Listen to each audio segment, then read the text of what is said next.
I have quite the fascination with ghosts. I can't really explain it. It's an aesthetic thing, maybe?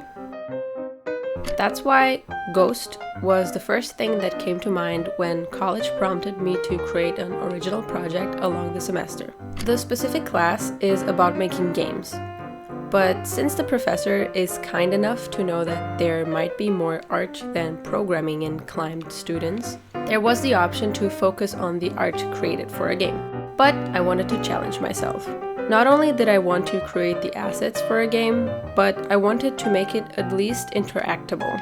I wanted to make my sprites move in Unity. So the suffering started. Just kidding, it wasn't that bad. But learning a new tool is always frustrating, and I had to learn the basics in Unity from scratch. In case you're a pure art nerd who doesn't know anything about games, like me one semester ago, Unity is a software used to create games in. That sounds abstract, but basically it's an interface that connects the visual objects to code that says what this object will do. So the first step I did was to create a schedule in Trello. Actually, the story came first. I know Trello is a productivity site, but I honestly recommend it for storytelling too. When I create a narrative, I put the key points I want to happen in the little cards and then move them around.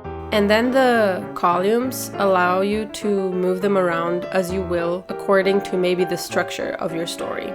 For the story, I knew I wanted something ghostly. The rest was completely open, but since I was going to spend a whole semester on this project, which is around 3 months, I decided to do something that's fully guilty pleasure. As mentioned before, I have a current obsession with frilly dresses with lots of cloth and cute elements and flowy stuff, etc. And historical dresses fit that bill. The aesthetics I'm into are a mix of Georgian era, Victorian, Baroque, and Rococo. Thanks, Atlas, for the historical knowledge. She was so kind to give me some pointers as what aesthetics to research. But even with just a little research, I decided to not be historically accurate, because I didn't want to. I just drew whatever looked cool in my mind, and I think that's fine. The historical dress aesthetic automatically brings the scenario with it. Probably some rich family. So I could draw a cool big mansion with useless decoration and ornaments. I wanted to have some fun with the wallpaper design and the random furniture. I did some research on the internal architecture of things, which was cool because those little details make everything look so much more believable. I personally struggle with making room designs, but I feel if you just add those weird architectural details that we never think of, it just works. Now for the story. I just had ghosts as a starting point. And with ghosts often comes the topic of death, right? So I guess my main character died. And as I said, I didn't want to make a huge story because this is a short project. And the idea of the project is to make the girl float through the rooms to the end, right? I needed a motivation to make the player want to cross the rooms. So I gave her a doll, and she lost it. And now she's looking for it. So that was easy. Now, I couldn't resist to try to think of a little twist at the end just for my own enjoyment. I like stories with twists or something unexpected, and just looking for the doll and then finding the doll is boring. If you don't want a spoiler, go play it now and watch the rest in a minute. Anyway, so I thought of a little sister and how she died too. I'm sorry. And a butler, so I'd have an NPC to interact with.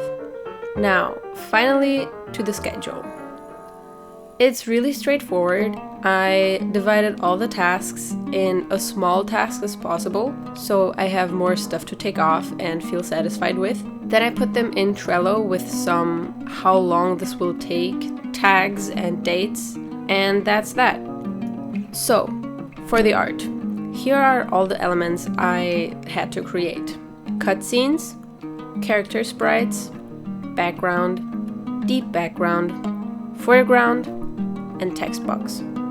I started with a rough sketch for the background layout to define a color palette mainly. Then I completely did the character sprites because it seemed like the most fun. My favorite is a girl floating down. I mean, look how cute. After this, I sketched out what I wanted to do for cutscenes. I decided that for easiness sake, the intro cutscene would be one of those long scroll down things. The ending cutscene consists of very limited animation just to indicate how the characters are feeling and to give this more of a conclusion vibe. This would complete all the sketches there were, and for the rest of the time I just had to polish the drawings. I did that while already starting to tap into Unity. That was scary. The first thing I wanted to nail down was making the character move.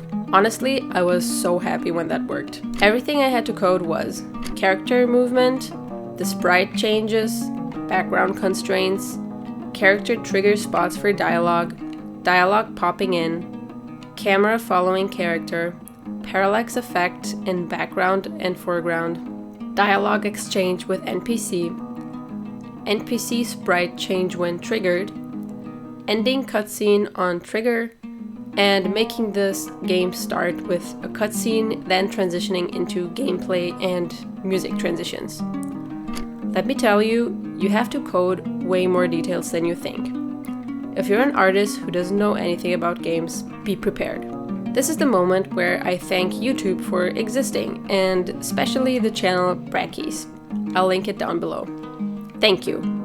I will list in the description all the videos I use this tutorial and code resource, because this is how coding works. You steal it.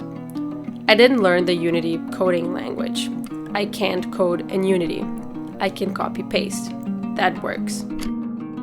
Apart from that being 90% of the process, there was 10% of original coding I had to do, which wasn't to create code from scratch, but trying to connect codes from different creators with each other. That's the difficult and incredibly frustrating part. But hey, I did it! In the description you will also find the 2 covers for Follow You by Imagine Dragons that I used as the game soundtrack. I thought about going for some classic historical game background music, but I stopped to think about it. And I noticed I like it when historical content uses modern music. So I did that, and I feel it works with the theme of the story. Amazingly, I was able to finish this project in the expected time frame, and I am very proud with the end result, even if it's far from perfect. This was a satisfying first experience and very interesting from the perspective of someone who usually just makes static images. There is a lot more I would have liked to add to this, but the small scope made me actually believe I could finish it. And as Jake Parker says, finished not perfect. Thank you so much for watching, and let me know what you think of the game if you play it. Bye!